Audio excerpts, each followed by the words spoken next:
But sorry for that. But if you have any questions, three of the speakers are here, so you can always ask them. But a couple of highlights from that video. We saw different types of AGVs with different type of capabilities. One could tow certain load, one could lift certain load. We also, of course, saw different types of loads themselves, because when you have different companies on the same floor, they will have different types of jobs that they need to transport. And to really cater to such demand, you need to have different types of AGVs.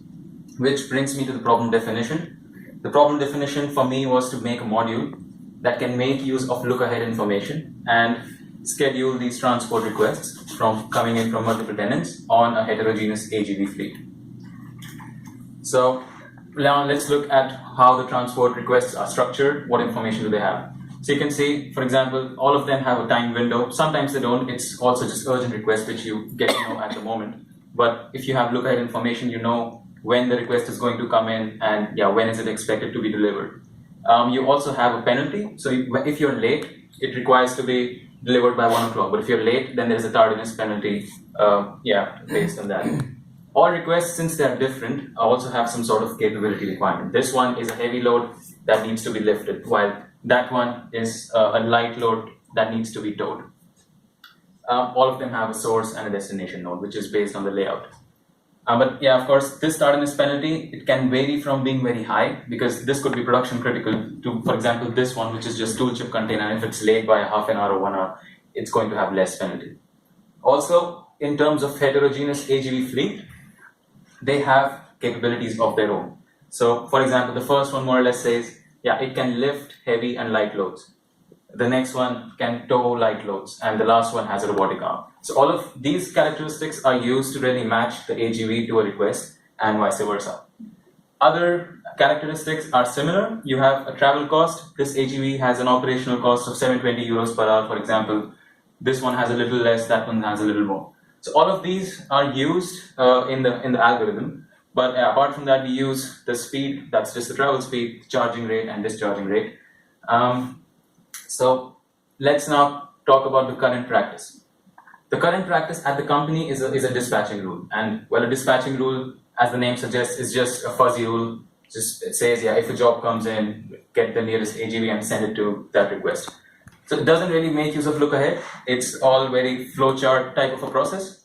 And in the case of ISIL, they make use of this rule, which is the most important transport request, is assigned to the nearest capable AGV.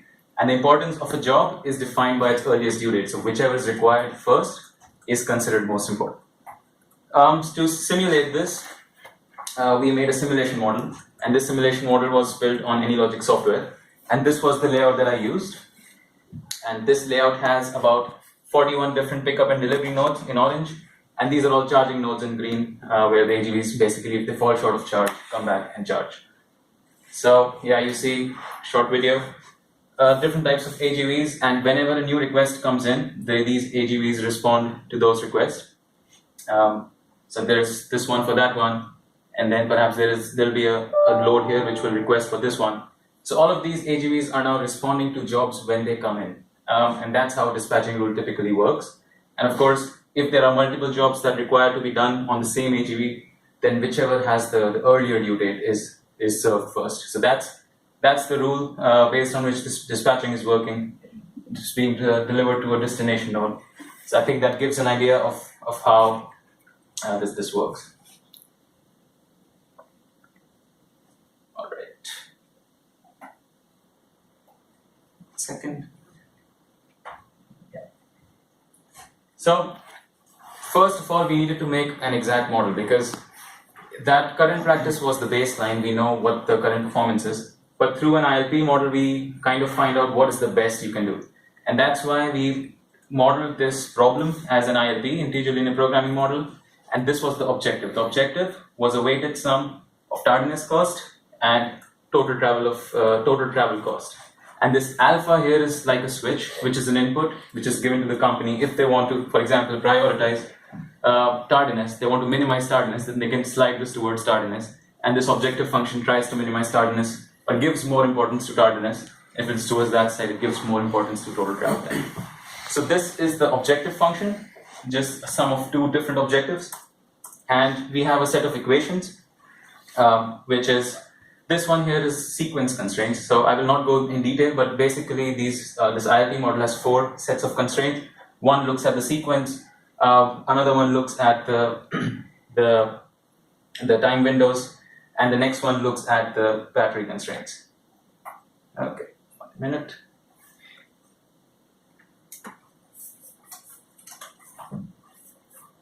Give me a second. I think there is a delay, so I'll just quickly reconnect this.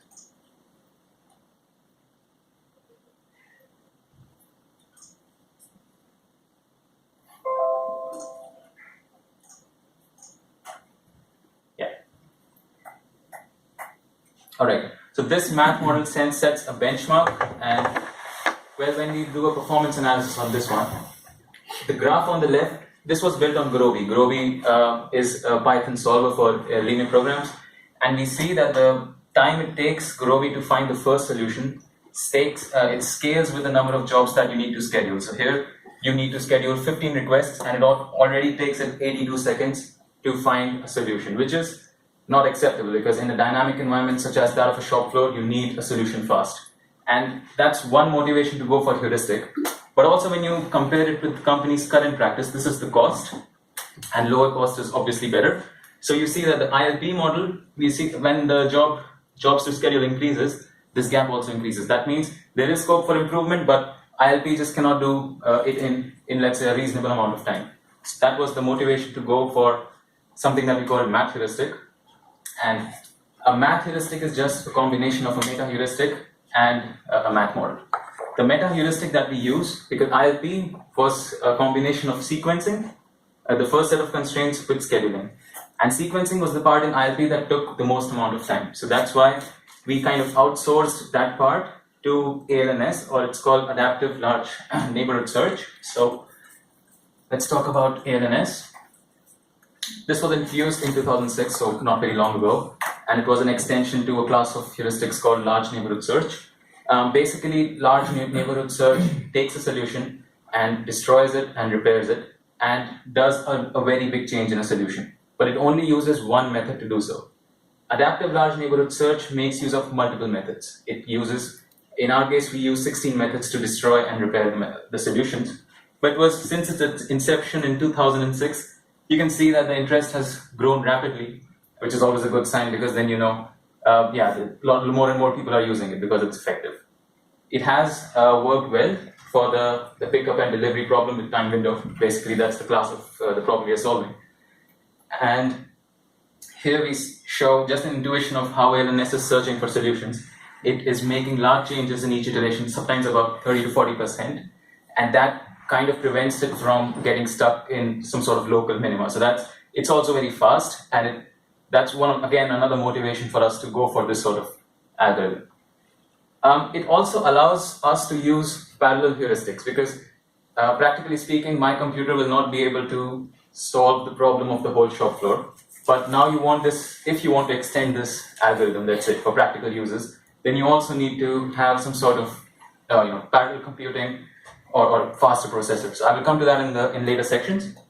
But for now, this is our motivation for using ALNS.